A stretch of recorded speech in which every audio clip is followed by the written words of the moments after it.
the first ever beat breakdown by myself.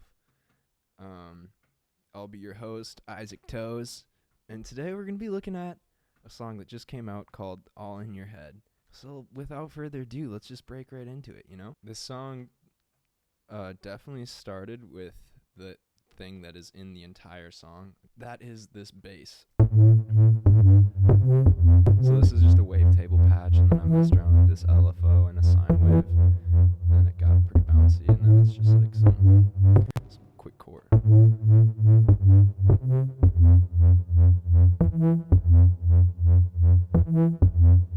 I just had to go back and open up like my production session with this. So normally my process is like I'll make the beat and then like kind of come up with a small vocal idea, and then once I feel like everything is there, I'd like try to turn everything into audio and then bring it into like a different session where I'll mix it. So yeah, that bass line was my favorite thing. Just going back and forth between a D minor and an F. Super simple. One thing that I've been like experimenting with lately, I don't have like a live drum set, so I'll try to record live-ish sounds. Like for example, this beat, I just recorded a pen, just like clicking it. And that's what you hear in this section.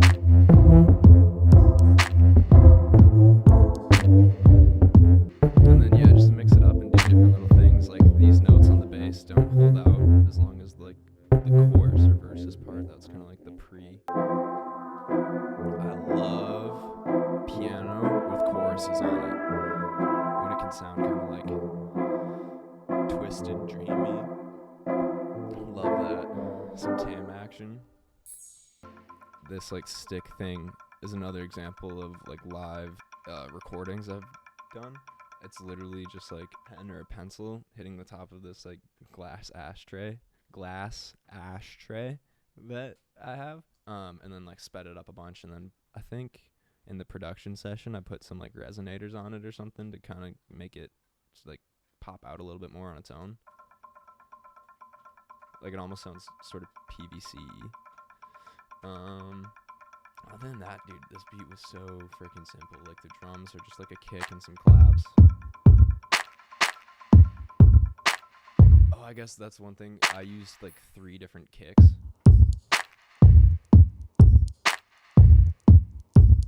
Just to kind of like give it a different feel on each hit. And I felt like that was really grooving with the bass.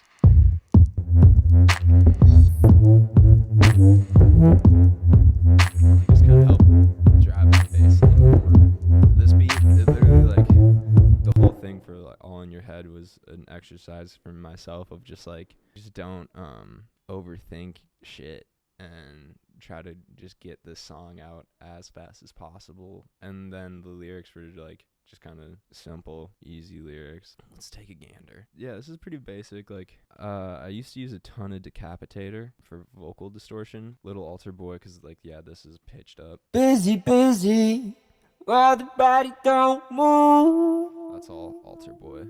Some delays, reverb on the, or distortion on the reverb sends. Long time been not sleeping. I don't know, I try to like just make the sends even have like effects on them to kind of stand apart. I think this is for drums. Yeah, this is just some group saturation on the drums. Yeah, other than that, I guess like in the second chorus.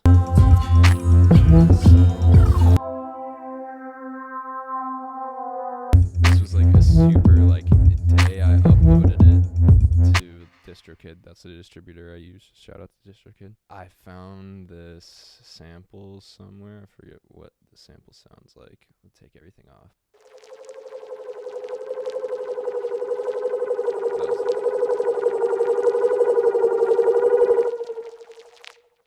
Really like. So then I just did some like pitch stuff with it, I believe. Yeah, clip automation. Like this is the sound design stuff that I was talking about earlier that it's pretty simple. I'm not saying I'm like a sound design genius or anything, but I just enjoy messing with sounds and trying to make something. So I really liked this pad.